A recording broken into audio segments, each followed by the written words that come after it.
Merci Seigneur pour les beaux cantiques. Merci Seigneur pour la salle, pour tout ça, pour notre mission.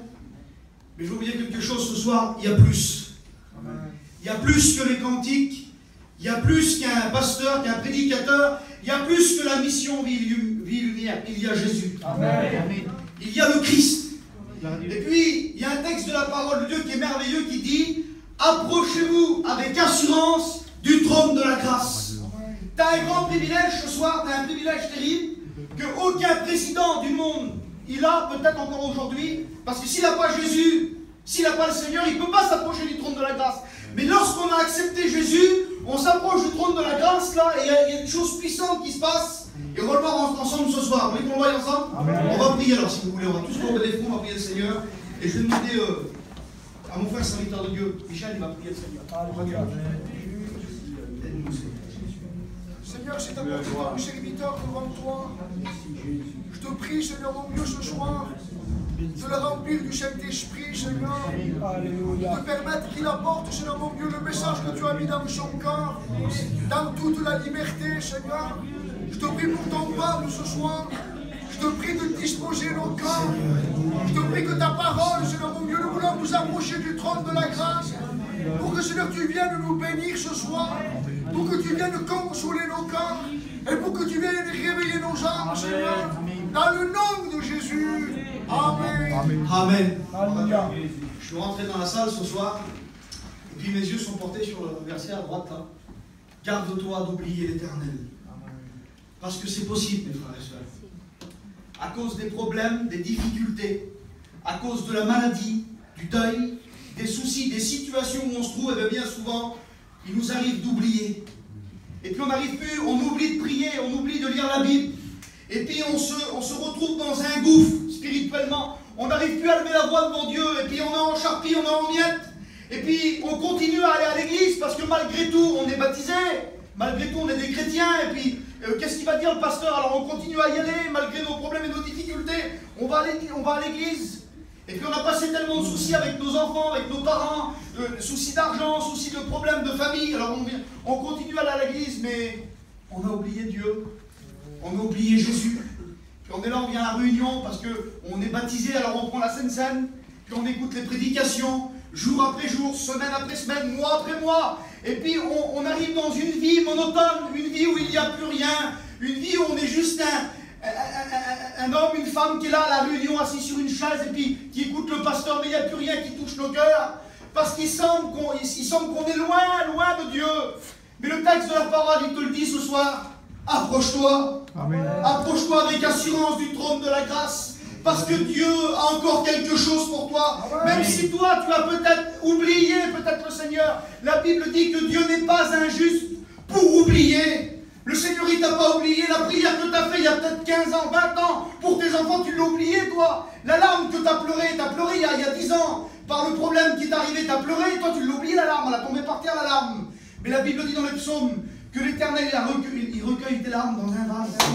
Elles sont écrites dans un livre. Elles sont écrites, tu ne t'en rappelles plus. Tu as pleuré il y a 15 ans, mais le Seigneur te dira un jour dans le ciel. Tu vois, le 12 juillet là, 1988, tu as prié là ici. Ta larme elle a coulé, moi je l'ai marqué sur un livre. Et ce soir, toi qui es là, pour ton fils, ta fille, je veux dire quelque chose, mon frère, ma soeur, il y a plus. Et Dieu ne va pas te laisser dans ta situation. Dieu va t'amener plus loin, mes frères et sœurs. Dieu veut nous amener plus loin parce que Dieu veut plus pour nous. Il y a plus en Jésus-Christ. La Bible dit qu'en lui, il y a tout. La Bible dit que vous avez tout pleinement en lui. Alors pourquoi je vais aller chercher ailleurs? Je n'ai pas besoin d'un casino dans une boîte de nuit. Je n'ai pas besoin d'une nouvelle voiture. Je n'ai pas besoin d'un nouveau terrain, d'un nouveau vêtement, d'une nouvelle montre. Je n'ai pas besoin des nouvelles choses de la terre, non. J'ai besoin de Jésus. Amen. Parce qu'en Jésus, il y a tout. Amen. Il y a la paix, il y a la joie, il y a l'espérance, il y a la guérison, il y a la puissance. Et on va lire un texte de la parole de Dieu, peut-être un peu compliqué, comme ça. Mais lorsqu'on va le comprendre, Seigneur, il est tellement simple, Seigneur. Vous savez, le rôle du prédicateur, c'est pas de prendre les choses compliquées de la Bible et de les compliquer encore plus.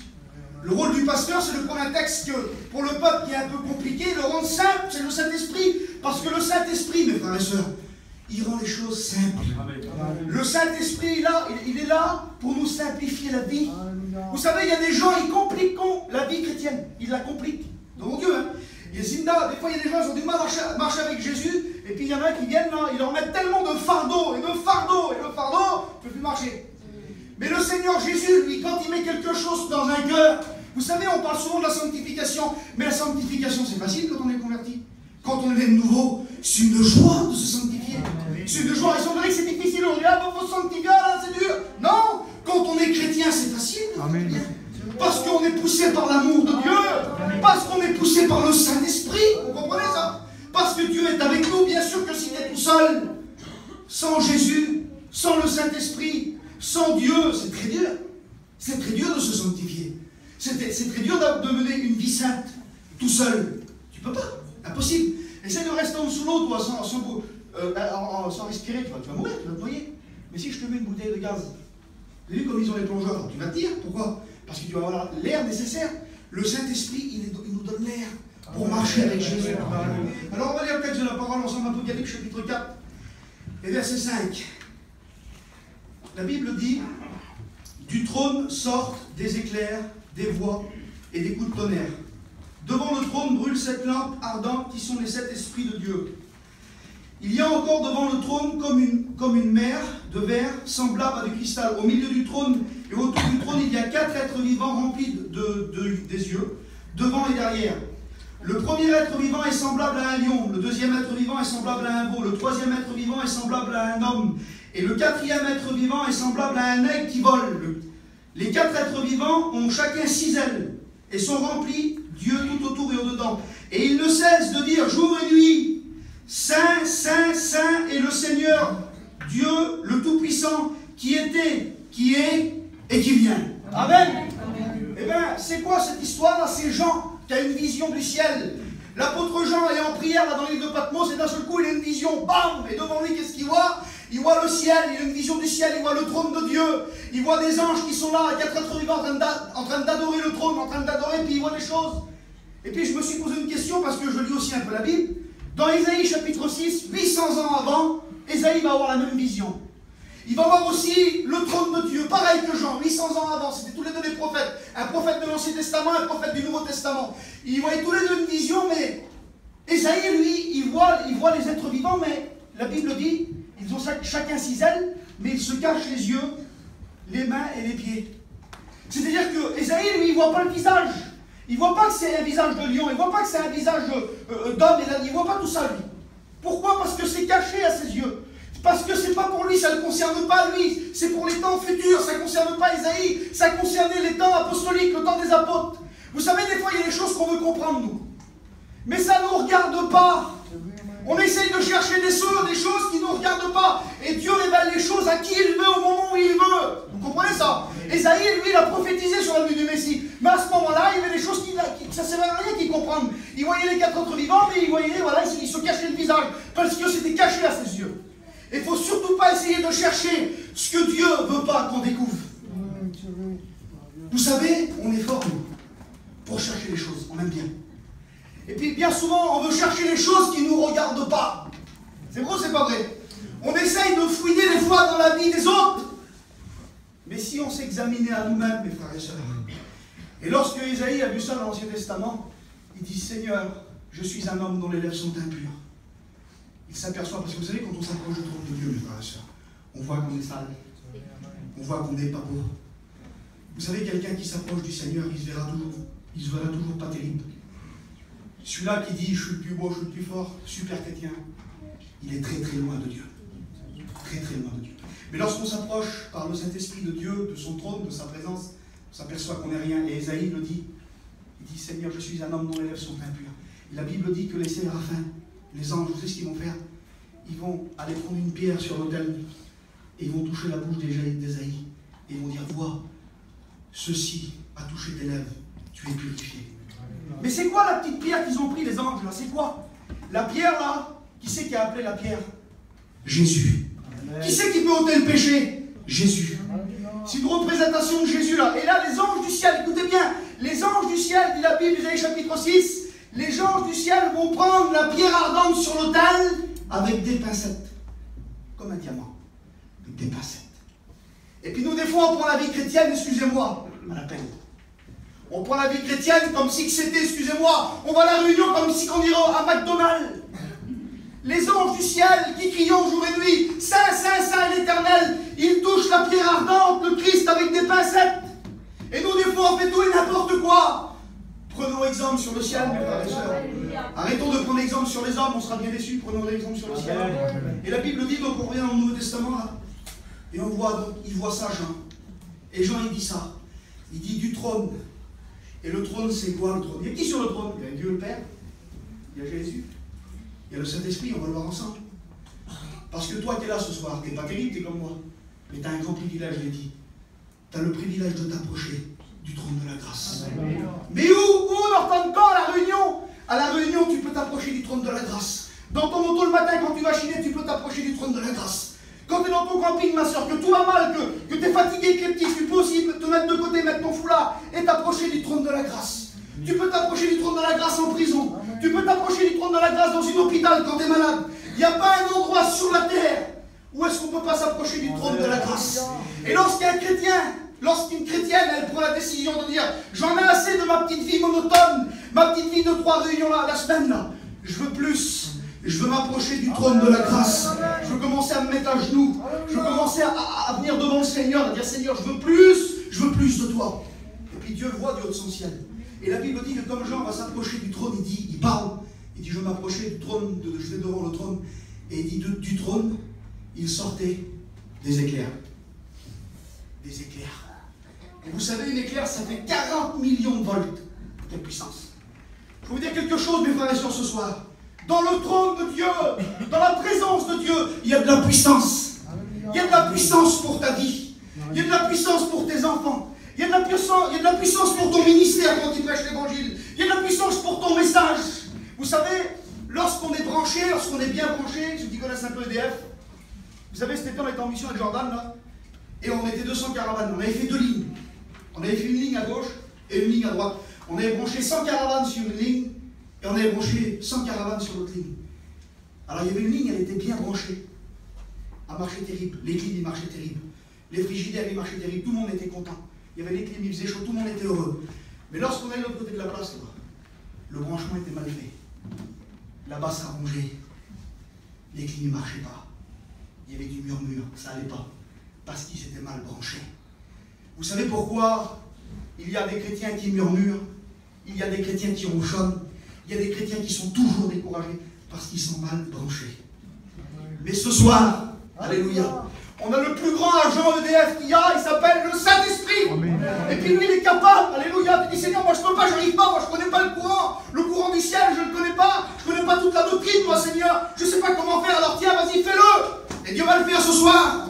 Il va brancher ta vie sur le ciel, alléluia. Et quand tu es branché sur le ciel, tu reçois les choses du ciel.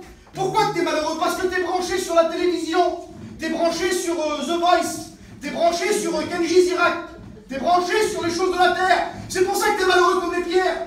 Tu es branché sur le commerce, tu es branché sur les vilaines paroles, tu es branché sur ces choses-là. C'est pour ça que tu es malheureux. Mais branche-toi sur le ciel ce soir. Branche-toi sur le ciel et tu recevras les choses du ciel. Il y a quoi dans le ciel, Norton? Dans le ciel, il y a la puissance de Dieu. Dans le ciel, il y a l'amour.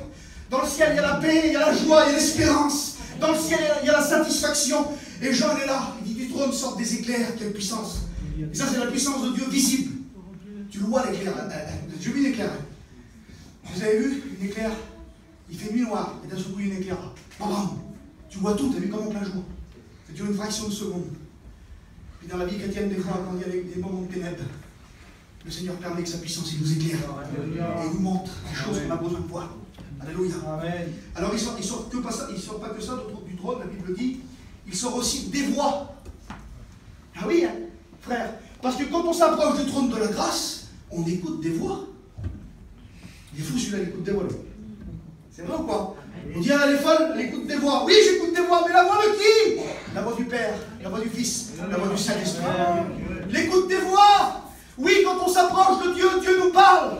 C'est tout simple. Dieu nous parle. Vous savez, si je veux que quelqu'un me parle, il faut que je m'approche de lui, que j'y parle.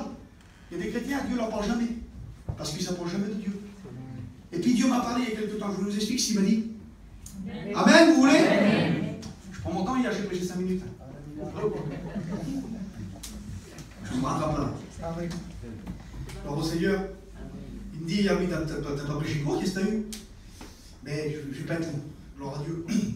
Quand on s'approche du trône de la grâce, du trône de la grâce, alléluia, il y a de la puissance et on écoute des voix. Bien sûr, la voix de Dieu. L'année dernière, on était en mission avec des garçons, on était à Bourg-en-Bresse. Puis on monte le chapiteau. Et puis je suis un pasteur comme tous mes frères, on prie le Seigneur, chaque jour on dit Seigneur, parle-moi, Seigneur. Et puis un soir on fait la réunion, on était un samedi soir, on fait la réunion, il y a plein de monde dans le chapiteau. Et puis là, à la fin de la réunion, il y a un monsieur qui est venu, un gadjo qui est venu là. Sédentaire, il est venu avec sa femme, ses enfants, toute sa famille. Et puis à la fin de la réunion, on m'a parlé, il dit j'ai été béni frère, tout ça, il dit un jour si tu passes dans la région, voilà mon numéro, appelle-nous, tout ça, tu vois, pas de problème. Et on est parti avec les campings. Et une quinzaine de jours après, il y a son fils qui m'a appelé au petit râteau.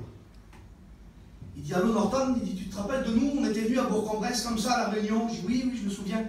Il dit voilà, il dit Dieu m'a parlé, il dit j'ai un mot pour toi. La Bible dit quand tu t'approches du trône de la grâce, il y a des voix. Et puis il me dit voilà, il dit Dieu m'a dit de te dire deux mots. Alors il tombe sur du soir, ben, je dis ah oui, hein, je t'en veux. Je dis dis-moi vite, qu'est-ce qu'il t'a dit le Seigneur? Lève-toi, quelqu'un qui t'appelle toi à 11h du soir. Et puis il a un mot pour toi. Je veux savoir c'est quoi. Il dit voilà, il dit Dieu m'a dit de te dire, il dit j'étais en train de prier chez moi, il dit Dieu m'a dit de te dire Martin, Lune. Je dis c'est un fou. Ah oui, tout de suite, c'est un fou. Quelqu'un qui t'appelle à 11h du soir, qui te dit voilà bonjour mon frère, j'ai un mot de Dieu pour toi, Martin, Lune. Je dis c'est une date tout de suite. Mais je sens que dans ces mots, il y a quelque chose de. Vous savez, la voix du Saint-Esprit, on la connaît. Je dis Seigneur, j'ai quelque chose, attends, c'est bizarre. Et puis, je regarde la parole de Dieu, je m'aperçois que comme Pierre est sur le toit, dans l'Acte des Apôtres, lorsqu'il voit la nappe qui descend avec les animaux là, sur le coup il ne comprend pas ce que ça veut dire. Mais après il comprend. Il dit Seigneur, donc si ça vient de Dieu, je comprendrai peut-être à l'avenir, là, pour l'instant je comprends pas. Et on voit aussi dans l'Ancien Testament, lorsque la main a écrit sur le mur, peser, diviser, tout ça là, les gens ne comprennent pas. Et le temps vient où le prophète vient et il dévoile des choses. Mais je dis Seigneur, si ça vient de toi, tu me le dévoileras. Et puis 1 mois, 2 mois se passent, 3 mois se passent. Et puis on arrive dans le midi. Et quand on arrive du côté du midi, du côté de Fréjus, là-bas, on monte le chapiteau. Et là, il y a un garçon, ça fait 18 ans que je ne l'ai pas vu. Un toxicomane, un garçon qui prenait de la cocaïne, tout ce que vous voulez, héroïne, tout ce que vous voulez. C'était vraiment un garçon dans la drogue, profond dans la drogue. Il a fait plusieurs tentatives de suicide. Et ce garçon-là, je vous dis 18 ans que je ne l'ai pas vu. Et ce garçon, il fait les fêtes. C'est un garçon qui fait les fêtes. Il tient les manèges, tout ça. Et le garçon, il est sur la fête.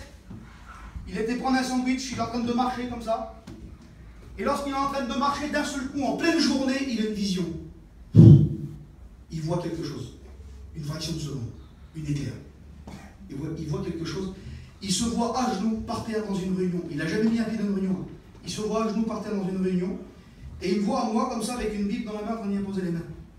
Mais le garçon, ça fait 18 ans que je ne l'ai pas vu. Je ne sais même pas si je suis serviteur de Dieu. Qu'est-ce qu'il fait? Le garçon, il retourne chez lui. Comme il retourne chez lui, il dit c'est bizarre, il dit j'ai vu quelque chose, il m'est arrivé quelque chose. Ben, sa femme dit tu devrais aller à la réunion, elle dit pareil qu'il y a un petit chapiteau pas loin là. Qu'est-ce qu'il fait le garçon? Il prend son retour à la réunion. Et quand il va à la réunion, c'était notre mission à nous. Quand il arrive devant le chapiteau, il me reconnaît. Il rentre en dessous du chapiteau, il écoute la parole de Dieu, il est brisé. Il tombe à genoux par terre, et les serviteurs de Dieu, on vient poser les mains de Donc là, ce qu'il a vu, on le fait, on répond. Il est converti, écoutez, il est converti, il est baptisé du Saint-Esprit, il est délivré de la drogue. Alléluia, c'est pas fini. Le lendemain, il m'appelle, il dit mon cousin, il faut que tu viennes là-bas sur le parc, il faut que tu viennes, je vais appeler toute ma famille, tu vas venir faire une réunion, viens. Alors moi, qu'est-ce que je fais? Je dis d'accord, bah, écoute, prépare une réunion, on vient avec le pasteur. Donc le garçon, qu'est-ce qu'il fait? Il met son store, il met des chaises, il appelle toute sa famille. Et puis on vient avec les serviteurs de Dieu, on fait la réunion. Et là, on reçoit un coup de téléphone. Des garçons qui s'occupent des fêtes aussi, des pasteurs. Ils disent voilà, Norton, nous on s'occupe des fêtes. On a appris que vous faisiez une réunion avec les frères là-bas sur le parc de Fréjus. Il dit nous, on est des garçons qu'on s'occupe des fêtes, on est des pasteurs, on s'occupe des fêtes. Nous. On fait des réunions un peu partout dans le midi, à Cannes, partout. Il dit la seule fête qu'on n'arrive pas à toucher, c'est la fête de Fréjus. On n'arrive pas à faire de réunion à Fréjus. Il dit ça fait 5 ans qu'on prie le Seigneur pour que Dieu nous ouvre une porte à Fréjus. Ben, j'ai écouté les frères, venez. On va faire la réunion ensemble, et puis après nous on s'en va de toute façon avec la mission. On vous laisse les gens, puis vous continuez la réunion. la mission. Donc qu'est-ce qu'on fait? On fait la réunion, on présente le garçon, et on s'en va. Et puis ce garçon continue. Il baptise le garçon, là. Il baptise quelques personnes derrière eux, puis enfin, il y a un petit réveil qui démarre sur le parc, là. Gloire à Dieu. Plein de gens qui sont se tourner vers Dieu, des drogués, des alcooliques, tout ce que vous voulez. Et là, cette année, avec Jordan, on revient là-bas avec les campings. Écoutez, vous allez comprendre. On revient là-bas avec les campings, et quand on revient avec les campings, là-bas, les garçons me rappellent, Jordan, il paraît que tu es là avec la mission, ça serait bien que tu viennes là-bas sur le parc, t'as vu ça, il y a pas mal de gens qui sont donnés à Dieu. Ben je dis oui, allez, on y va. Et là, on va sur le parc, mes frères et sœurs, et on fait la réunion. Et quand je fais la réunion, je vois tous ces gens-là, Seigneur. Il y en a quelques-uns qui vont passer par la zone du baptême. Je vois toute cette famille qui se tourne vers le Seigneur, j'ai quelle beauté. Et là, le Saint-Esprit, en prêchant, en train de prêcher, il me rappelle la chose. Il me dit, tu te rappelles ce que je t'avais dit l'année dernière à l'Otirato, là, il y a 1 an en arrière. Il dit, Martin, l'une. Il dit, Martin, c'était une personne. C'est le garçon qui s'est converti, le drogué, là. Je dis, mon cousin, quelle famille t'es, toi? Il dit, moi, je suis un Martin. Et il dit, l'une, c'était une œuvre. C'est le Luna-Park de Fréjus.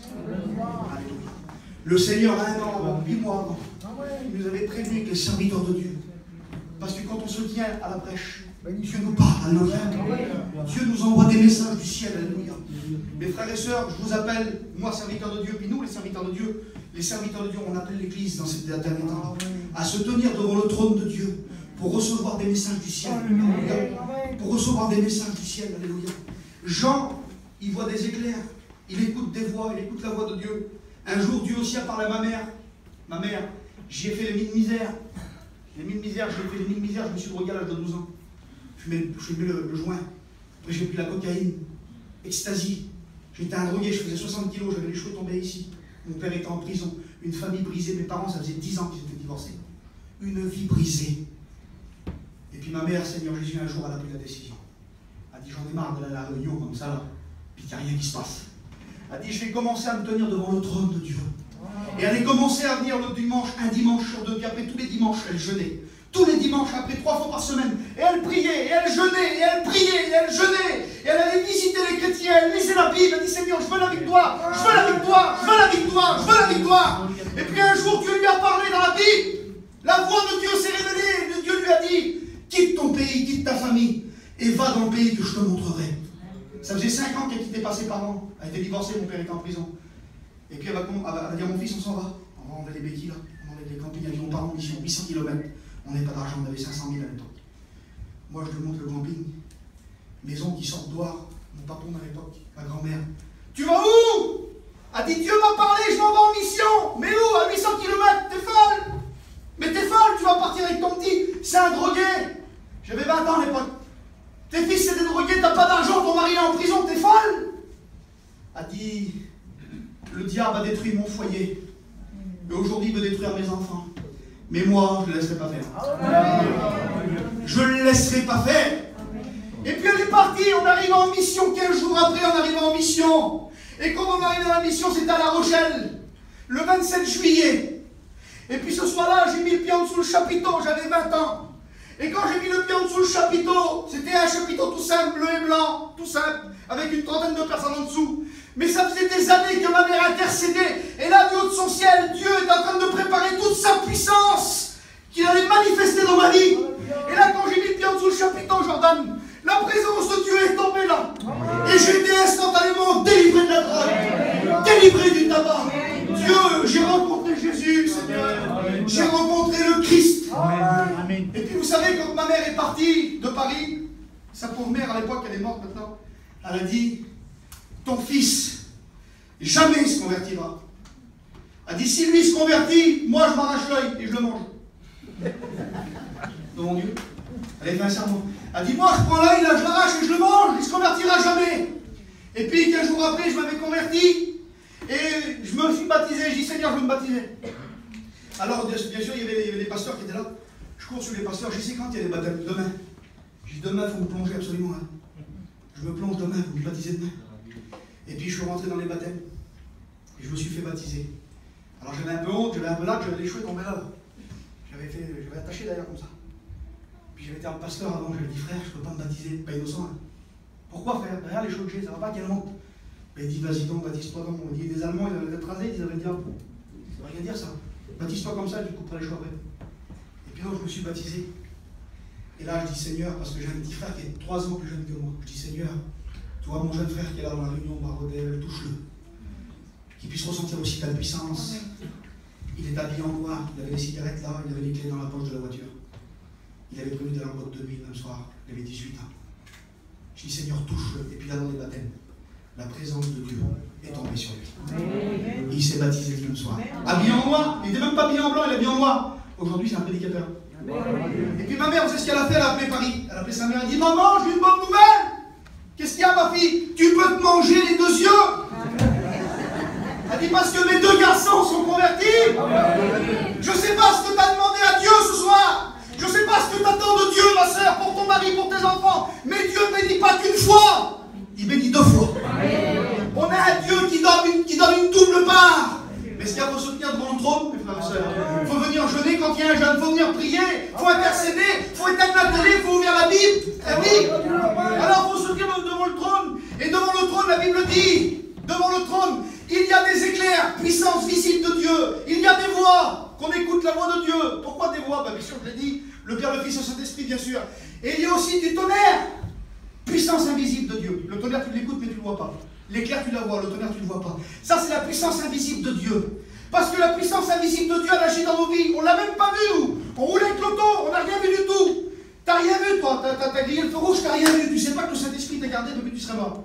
C'est la puissance invisible de Dieu. Et la puissance invisible de Dieu, elle agit tous les jours dans nos vies. On ne sait pas, nous. Et puis Dieu t'a gardé peut-être aujourd'hui. Il t'a gardé il y a 15 jours. Et puis le tonnerre, il annonce quelque chose. Le tonnerre, il annonce la pluie. Et puis je rends gloire à Dieu ce soir pour les chrétiens qui écoutent le tonnerre. Et nous, on est des chrétiens qui écoutent le tonnerre. On sait que bientôt Jésus revient. Je vais un peu plus loin. Je vais un peu plus loin. Je vais terminer bientôt. La Bible dit que devant le trône, il brûle 7 lampes. Et le chiffre 7 dans la Bible, c'est le chiffre parfait, le chiffre de Dieu. Et puis il nous rappelle aussi l'église, les 7 églises de l'Apocalypse. Celui qui tient les 7 étoiles. La Bible dit, devant le trône, devant la présence, devant le trône de Dieu, il brûle 7 lampes. Il brûle 7 lampes, qui sont les 7 esprits de Dieu, qui travaillent dans les églises. Et je vous pose une question ce soir. C'est l'église de où ici? Comment ça s'appelle? Avignon. Église d'Avignon. C'est Dieu qui pose la question, c'est pas moi. Église d'Avignon. Est-ce que ton cœur brûle-t-il toujours pour Dieu? Est-ce que tu brûles toujours pour Dieu? Est-ce que tu brûles toujours pour prier? Est-ce que tu brûles toujours pour lire la Bible? Est-ce que tu brûles toujours pour témoigner? La Bible dit que l'église qui se tient devant le trône de Dieu, elle brûle. Elle brûle. Alléluia. Et on va un peu plus loin. Et devant le trône, il y a comme une mer. Incroyable ça. Il y a comme une mer de verre. Vous avez déjà été en pleine mer? Qui c'est qui a déjà été en pleine mer? Avec un bateau, les garçons. Peut-être des hommes qui ont déjà été. Mais quand tu es en pleine mer et que tu regardes la mer, là, qu'est-ce que tu vois? Tu vois rien. C'est vrai, c'est pas vrai. Tu n'arrives pas à voir le fond. Tu vois rien, c'est sombre. Et vous savez, la vie, des fois, elle est comme la mer, elle est sombre. Et on ne comprend pas. On ne comprend plus ce qui nous arrive. On passe par des deuils, on passe par des problèmes, par des maladies. Et d'un seul coup, la vie nous devient sombre comme la mer. On ne comprend plus rien. Mais la Bible dit que l'homme qui se tient devant le trône de Dieu, la mer devant lui, elle est comme une mer de verre. Il voit tout à travers. C'est clair pour lui. Il y a des choses qui deviennent claires. Les moments les plus sombres de ta vie peuvent devenir clairs avec le Saint-Esprit. Comme une mer de cristal, tu vois à travers. La Bible dit qu'il y avait aussi les êtres vivants. Là, la Bible dit, écoutez bien, ils étaient remplis d'yeux, des yeux, la vision. Parce qu'un homme et une femme qui se tiennent devant Dieu, mes frères et sœurs, écoutez bien, un homme et une femme qui se tiennent devant Dieu dans la prière, dans le jeûne, dans la consécration, qui se tiennent dans le trône de Dieu, il a une vision claire. Il voit loin. Il voit des choses que personne n'a vues. Il voit des choses que personne n'a vues. Il est là d'un seul coup. Personne n'a rien vu. Il y a quelqu'un qui est là, il a donné une parole là. Et lui, la femme ou l'homme de Dieu, il a le discernement que ça n'allait pas. Tu comprends ça? On voit des choses, Dieu nous montre des choses. Ou des fois tu vas aller à un endroit, puis le Saint-Esprit va te prévenir, il va te dire, fais attention, on ne va pas là-bas. Il va te prévenir, Seigneur. Il va te donner une vision. Un jour, il y a un homme qui est venu vers moi, trop gentil, là, 1m80, ah mon cousin, machin, je vais te faire une petite grillade. Et le Saint-Esprit m'a dit, fais attention. C'est un lot. Il va te tendre un piège. Fais attention. Parce que devant le trône de Dieu, la Bible dit, il y a des yeux. Dieu donne des yeux pour voir les choses. Piège de coupable, j'ai vu. Et puis maintenant, il y a un piège là. Si je n'étais pas chrétien, si je n'étais pas bien converti, je tombais dedans de ces moments, je serais peut-être même plus chrétien là. Mais non, Dieu m'a donné du discernement. Amen. Et Dieu veut vous donner du discernement. La Bible dit, et puis je m'arrête vite fait. Il y avait 4 êtres vivants, vous voulez savoir c'est quoi vite fait? C'est beau, Seigneur. Jordan, ça va, c'est beau? Oui. Il paye quoi, Jordan? Dis-moi. Avec quoi, mon frère? C'est avec moi? Alors, il y avait 4 êtres vivants. Et vous savez ce qui nous représente, les 4 êtres vivants? C'est pour ça que Ésaïe n'a pas compris, lui. Parce que les 4 êtres vivants nous représentent Jésus. Nous représentent les 4 évangiles. Le lion, Christ le roi. Ensuite, il y a le veau, Christ le serviteur, celui qui va sacrifier. Ensuite, il y a l'homme, Christ l'homme, qui est venu sur terre comme un homme. Et il y a aussi l'aigle, Christ Dieu. Les 4 évangiles qui nous représentent aussi le Christ comme ça. Et puis ça ne concerne pas Ésaïe, plutôt c'est en lui, ça concerne les temps des apôtres, notamment. Et regardez qu'est-ce qu'il est dit là. Il dit, je vis encore, il y avait 4 êtres vivants, écoutez bien. Le premier être vivant était semblable, écoutez bien, ouvrez vos oreilles. Il était semblable à un lion. C'est-à-dire que ce n'était pas un lion, Jordan. Ils étaient semblables, parce qu'ils adoraient, ils adorent ce qu'il y a dans le ciel, ils adoraient Dieu. Donc ils étaient transformés à l'image de ce qu'ils adoraient. Vous savez, on est transformé à l'image de ce qu'on adore. Vous prenez un petit jeune, par exemple, qui adore, je ne sais pas moi, il adore le rap, lui. Il adore les rappeurs, le hip-hop. Il est transformé à l'image des rappeurs, il a une casquette à l'envers, vous avez vu? C'est pas mal, il a les pantalons larges comme ça. D'accord ou quoi? Quelqu'un qui aime bien la musique espagnole, eh bien, il est transformé à l'image des Gypsy. Vous rigolez? J'ai un copain, moi, devant Dieu, c'est David Renard. C'est le petit-fils à Django Reinhardt. Connaissez-nous? C'est le petit-fils à Django. Et puis il dit, Norton, il dit, j'étais dans un bar au Japon. Il était joué au Japon, garçon. Il était joué au Japon de la guitare. Il dit, incroyable, il y a un bar là-bas au Japon, ça s'appelle le Blue Drag. C'est tous des fans de Django Reinhardt. Mais c'est des Japonais. Il dit, comme je suis rentré dedans, j'ai manqué de mourir par la rigolade. Il dit, tous des petits Japonais comme ça, avec des petites moustaches comme Django Reinhardt, avec des petites guitares. Mais c'est des fans, vous comprenez, ils sont fans, ils adorent Django Reinhardt, ils sont transformés à son image. Il y a même des fans de Johnny Hallyday, vous comprenez? Vous avez vu, des fans, ils sont capables de tout, ils sont capables de faire n'importe quoi pour ressembler à Johnny Hallyday. Il y en a, c'est des grands fans de Michael Jackson, vous avez vu? Ils se font, pareil, ils se font refaire la figure pour ressembler à Michael Jackson. Mais nous, celui qu'on adore, celui qu'on loue, qu'on veut ressembler, c'est Jésus. Amen. Et puis la Bible dit que les anges dans le ciel, ils adorent le ciel, ils adorent Dieu, et ils crient chaque jour, jour et nuit, Saint, Saint, Saint, l'Éternel. Donc ils sont transformés à l'image de ceux qu'ils adorent. C'est pour ça qu'ils sont transformés à l'image du Christ aussi. Parce qu'ils sont transformés à l'image du lion, à l'image du lion, du veau, de l'homme, tu comprends, Jordan? Donc, mais il y a quelque chose de beau là, c'est qu'ils sont transformés, ils sont semblables. C'est pas le lion. Les anges du ciel, les séraphins, c'est pas Jésus. Ils sont transformés, ils sont semblables. Et nous, quand on adore le Seigneur, on sera toujours semblable au Seigneur. On n'est pas le Seigneur, nous. On ressemblera. Il y en a qui se prennent pour Dieu, je suis Dieu. Non, tu seras toujours semblable. Alors la Bible dit, le premier être vivant était semblable à un lion. Et si tu te tiens devant le trône, écoute bien, tu seras semblable au lion de la tribu de Juda. Tu n'as pas besoin d'avoir peur du lion rugissant. Il y a un lion rugissant qui est dehors. Il s'appelle le diable, Satan. Il fait beaucoup de mal. Mais toi, tu n'as pas à avoir peur. Tu sais pourquoi?